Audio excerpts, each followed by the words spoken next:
wishlist saya yang pertama kat negeri Perak dan saya akan meredah masuk ke dalam Gua Tempurung. Seram rasanya sebab saya ni tak pernah masuk ke dalam gua sebelum ni. Jadi kalau anda nak tahu apa yang menarik kat dalam Gua Tempurung ni, teruskan bersama saya dalam Jom Redah.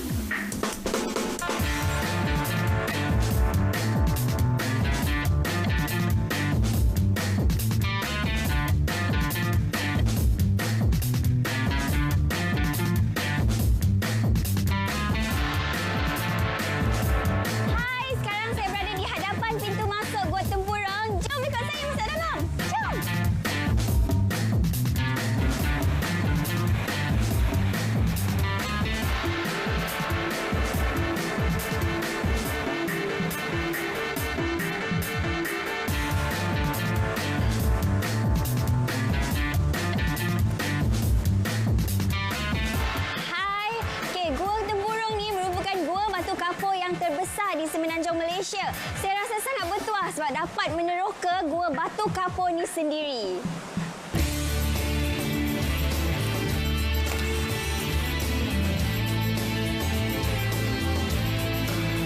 Gua Tempurung terdiri daripada 5 kubah besar yang silingnya menyerupai tempurung kelapa dengan setiap kubah mempunyai bentuk stalagmite dan stalactite yang berbeza. Selain itu, setiap kubah berbeza dari segi suhu, aras air dan kandungan batu kapur dan marmar.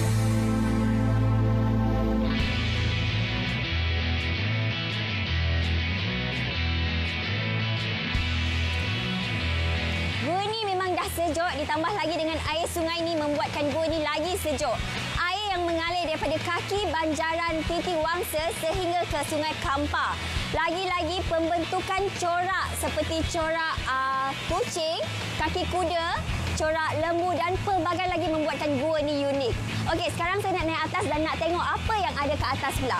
Jom! Memandangkan gua ni menjadi tumpuan pelancongan, Kerajaan Negeri Perak telah memelihara dan memulihara kawasan gua ni supaya lebih menarik dan mesra pelancong. Gua-gua kini dilengkapi lampu, tangga dan TV serta kemudahan awam lain turut disediakan. Bagi mereka yang suka aktiviti lasak, acara meredah sungai dalam gua turut diadakan.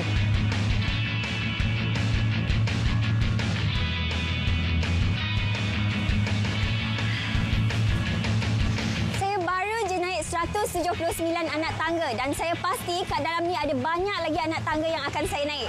Dan kalau anda nak tahu, dekat sini merupakan tempat pembiakan kelawar pada bulan 3 sampai bulan 6. Dan sekarang saya nak masuk kat dalam dan nak tengok pembentukan corak semula jadi yang ada kat dalam ni. Pasti cantik-cantik kan? Jom kita redah! Luas keseluruhan Gua Tempurung ni adalah 8,000 meter persegi. Di sini terdapat juga juru pandu yang akan bawa kita dan beri penerangan. Antaranya dia akan cerita pasal bentuk stalactite atau stalagmite. Juga sedikit tentang komunis yang mendiami gua ini dan gua ini juga pernah dijadikan tempat pelombongan biji timah dari tahun 1935 hingga 1975. Tengoklah tu peralatan yang masih wujud ni.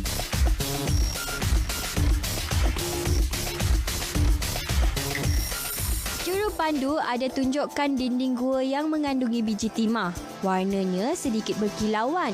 Bila saya sentuh ataupun gosok, macam sentuh batu biasa je.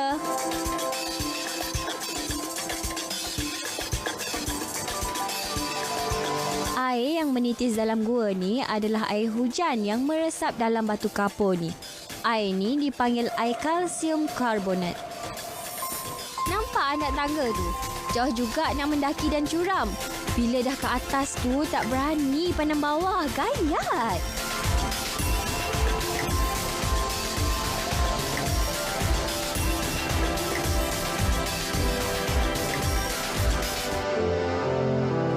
Okey, sekarang Syah kat anak tangga yang 313. Lebih tinggi daripada Batu Cave punya anak tangga. Tadi dah tengok pemandangan yang cantik-cantik. Kalau nak tengok yang lebih cantik lagi, jom ikut Syah naik atas dalam Jom Redah.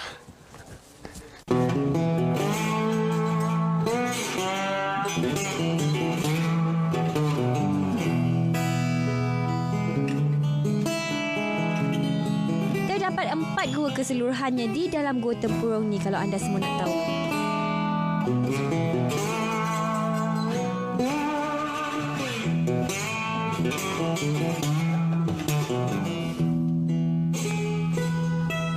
Okey, saya dah penat dan panas sangat sebab saya dah naik 300 lebih anak tangga. So sekarang ni bila saya jalan, saya dapat rasa angin yang kuat sebab sekarang saya berada di tempat pertemuan antara dua arah angin iaitu timur dan juga barat. Jadi saya nak rehat sekejap, nak tengok pemandangan yang cantik-cantik dalam gua ni. Teruskan bersama saya dalam Jom Redah.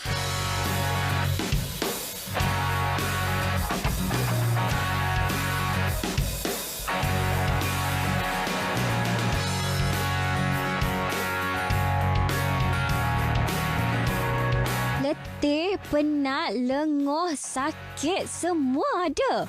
Tapi yang paling penting pengalaman. Mana nak cari kan?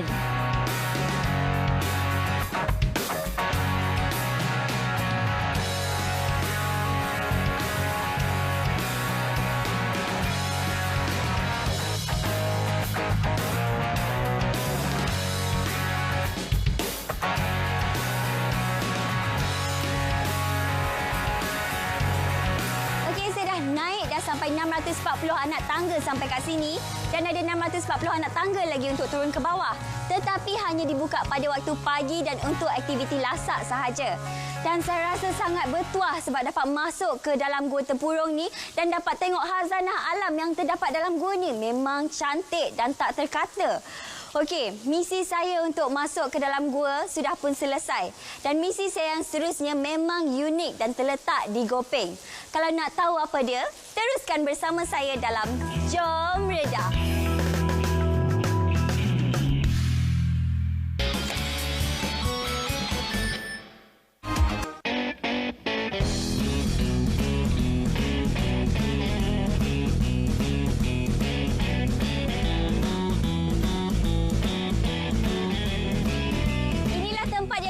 Syah cakapkan tadi, sekarang Syah berada di Taman Herba Gopeng Perak. Okey, kalau anda nak tahu, kat sini merupakan tempat untuk para pelancong yang datang dan belajar tentang khasiat herba tempatan. Dan kalau anda nak tahu apa yang menarik kat dalam ni, jom ikut Syah.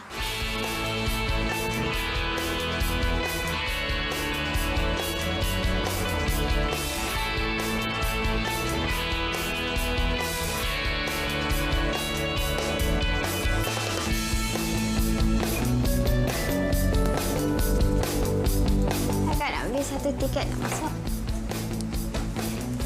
Terima kasih.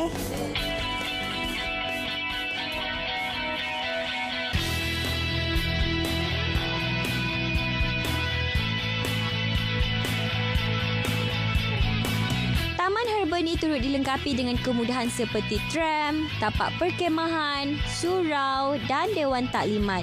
Kedudukannya yang terpencil juga sesuai bagi aktiviti seperti memancing.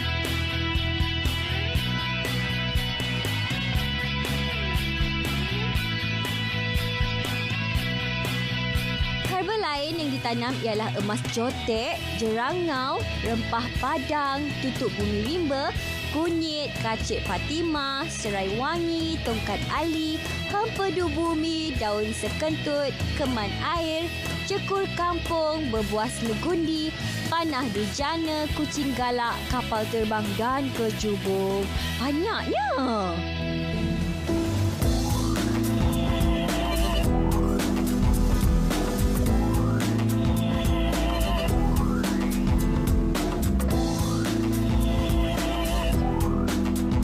Kecantikan dan keharuman yang terdapat di Taman Herba Negeri Perak ni mendamaikan jiwa saya. Lagi-lagi fakta yang terdapat kat sini menambahkan pengetahuan saya tentang herba. Kalau anda nak tahu, keluasan Taman Herba Negeri Perak ni seluas 22 hektar. Dan kat sini terdapat pelbagai jenis herba untuk pelbagai jenis kegunaan seperti aromaterapi, perubatan dan banyak lagi. Jika anda nak tahu apa lagi yang menarik kat sini, teruskan bersama saya dalam Jom Redah.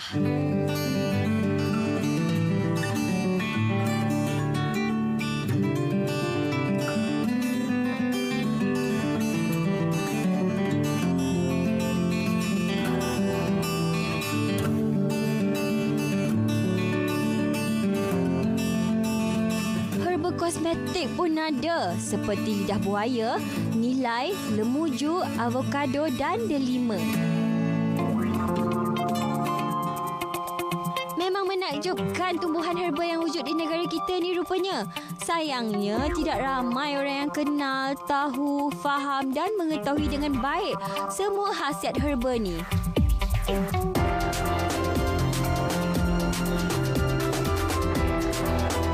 Apa yang menarik mata saya bila berada di sini ialah melihat pokok remayong hijau ni. Okey, kegunaan pokok remayong hijau ni ialah menurunkan suhu badan dengan cara pucuk muda direbus dan dimakan atau diminum air rebusannya. Kegunaan lain pokok remayong hijau ni ialah untuk merawat luka. Jadi sesiapa yang badan suhu dia panas atau ada luka, bolehlah cari pokok remayong hijau ni.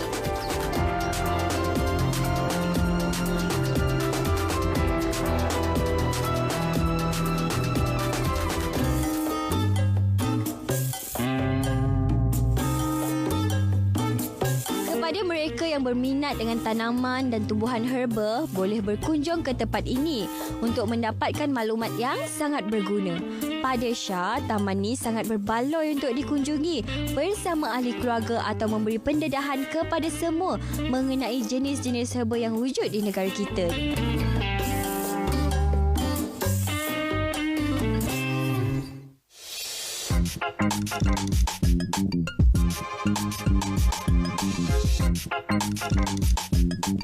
Satu lagi daun yang menarik mata saya ialah daun kucai. Okey, bagi sesiapa yang sakit gigi atau anak dia sakit gigi, bolehlah cari daun kucai ni dengan cara daun kucai ni ditumbuk lumat dan letakkan dekat gigi yang sakit tu. Bukan setakat merawat gigi yang sakit, tetapi dia boleh merawat usus ataupun tumor. Taman ni dibuka seawal 9 pagi sehingga 6 petang. Pengunjung boleh menaiki tram untuk mengelilingi kawasan taman ni. Ia juga menyediakan tempat BBQ dan tapak perkhemahan untuk pelajar sekolah mengadakan aktiviti di sini.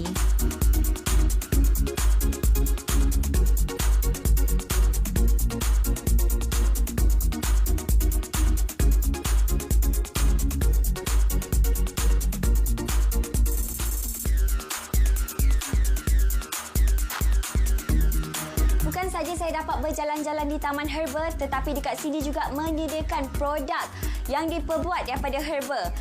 Dia ada tengku tuam aromaterapi, ada wangian 1000 bunga, ada wangian lemon kasturi, ada minyak angin dan bermacam-macam lagi yang terdapat kat sini. Jadi sekarang saya nak beli barang untuk dibuat kenang-kenangan. So saya nak pilih dulu yang mana yang saya suka.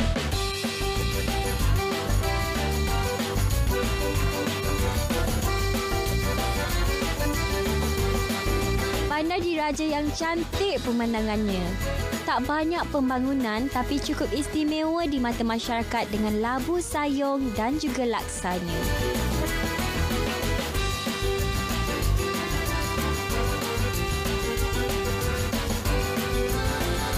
Inilah tempat yang Syah cakap tadi nak makan laksa di Kuala Kangsar. Dan pilihan Syah ialah laksa pokok limau. Kalau nak tahu apa istimewa kat sini yang tak ada kat tempat lain, teruskan bersama Syah dalam Jom Redah. Perusahaan ini juga dijalankan sesama ahli keluarga sahaja sejak tahun 2009 lagi. Jadi memang menu laksa ni menjadi rahsia lah.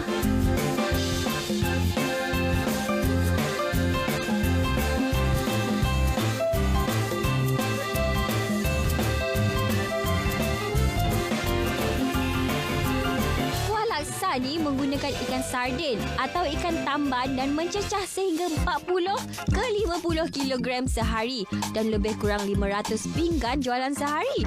Wow, banyaknya!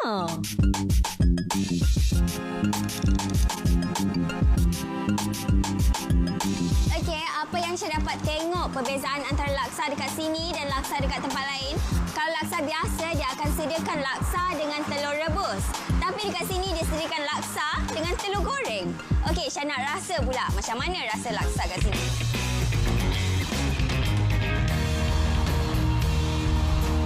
Dan lagi satu, membezakan laksa ni dengan laksa Sarawak. Kalau laksa Sarawak, rasa dia macam rasa kari-kari sikit. Tapi rasa laksa dekat sini, Rasa dia macam masam. Okey, sedap lah. Syah suka. Suka sangat.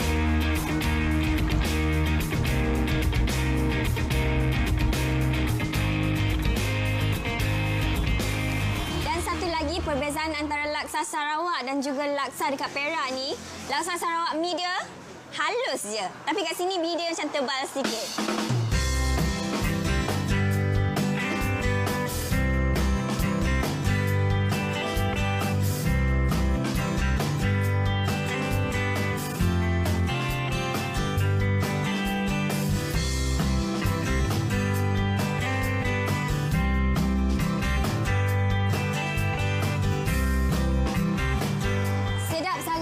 Makan laksa pokok limau ni. Perbezaan yang ketara antara laksa di Sarawak dan juga laksa di sini. Kalau anda nak tahu, laksa ni merupakan makanan ruji yang kedua selepas makan nasi di sini. Okey, banyak penjual laksa dan juga orang yang makan laksa yang berada di sini. Misi saya di sini sudah pun selesai. Kalau anda nak tahu misi saya yang seterusnya, teruskan bersama saya dalam Jom Redah. Tapi sebelum tu, ingat Kuala, ingat laksa.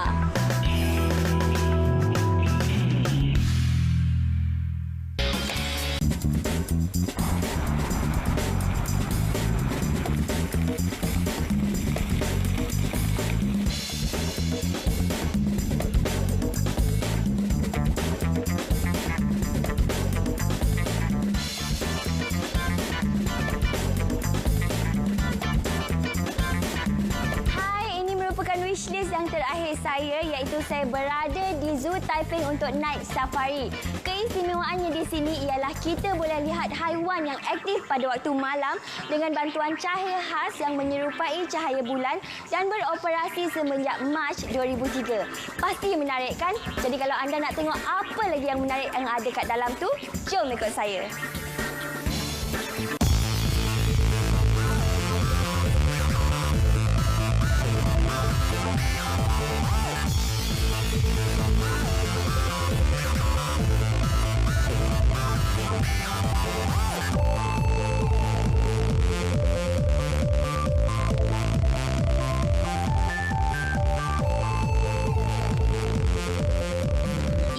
Kali pertama Syah ke Zoo Taiping. Sebenarnya Zoo Taiping ni lebih popular dengan night safarinya, iaitu masuk zoo tengok binatang pada waktu malam. Setakat dalam pengetahuan Syah juga, Zoo Taiping merupakan zoo yang tertua di Malaysia. Maka inilah peluang Syah untuk tengok apa yang ada kat dalam zoo tersebut. Selesai membeli tiket, Syah terus masuk ke dalam kawasan zoo.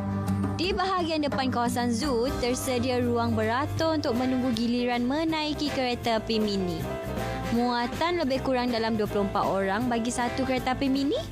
Kereta api akan berjalan sebaik saja bilangan orang yang naik dah penuh. Mereka yang nak naik tram haruslah beratur. Yang beratur memang panjanglah. Nak jalan kaki pun boleh juga. Lagi adventure. Safari ni memberi kita peluang untuk tengok binatang-binatang yang sedang aktif pada waktu malam. Kalau tengok waktu siang, binatang-binatang ni nampak lembab je. Lepas tu asyik tidur je. Cuma masalahnya bila waktu malam ni, susah nak tengok binatang dengan jelas sebab ditutupi cahaya samar-samar. Di belakang Syah ni tempat memerang. Bagi memastikan pengunjung seperti Syah ni dapat merasai keunikan berada di night safari, kita hendaklah meminimalkan bunyian dan juga suara supaya dapat mendengar bunyi-bunyian haiwan yang terdapat di night safari ni.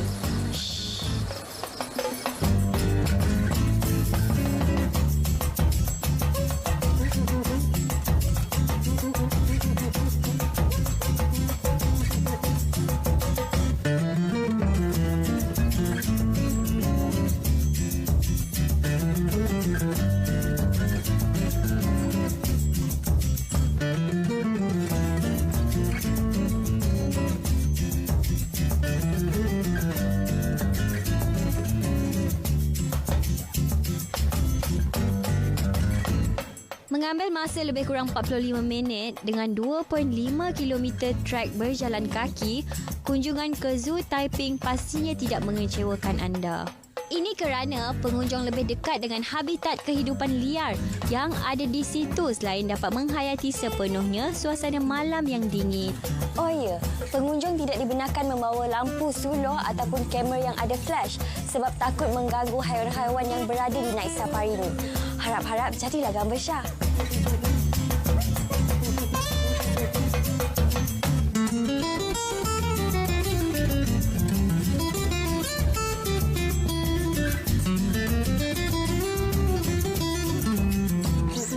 Berkeluasan lebih kurang 8.5 hektar, Zoo Taiping mempamerkan 1,300 haiwan daripada 180 spesies menggunakan konsep terbuka yang pasti memberi pengalaman bermakna.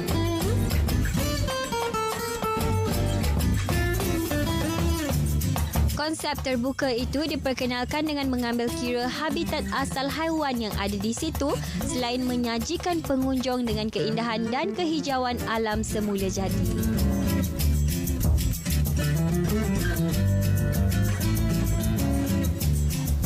Memang hebat dan unik rasa pengalaman berada di Night Safari Zoo Taiping ni.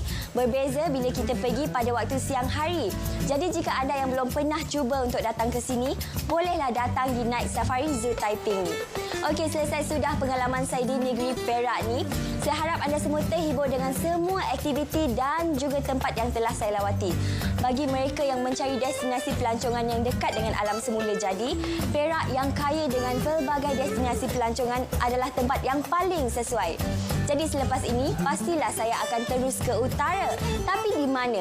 Jadi jika anda nak tahu, teruskan bersama saya pada minggu hadapan pada waktu dan hari yang sama dalam Jom Ledah, yok!